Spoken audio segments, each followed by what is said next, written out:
Animals form a crucial part of human food. Heyvanlar qida sistemlərinin mühüm tərkib hissəsini təşkil edir və süd məhsulları, eləcə də ətin təmin olunmasında rol oynayır.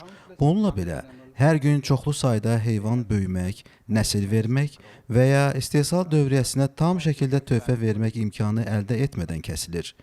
Erkən kəsim yalnız qida ilə bağlı deyil, bu eyni zamanda vaxtın düzgün seçilməsi məsələsidir.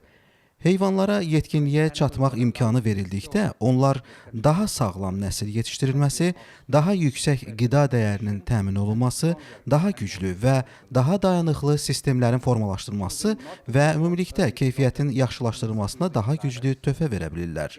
Biz yalnız nə istehlak etdiyimizlə bağlı deyil, həm də hansı qərarları qəbul etdiyimizlə bağlı seçim imkanına malikik. Daha uzun müddətli dayanıqlığı seçməyimiz bizi daha yaxşı nəticələrə doğru istiqamətləndirə bilər.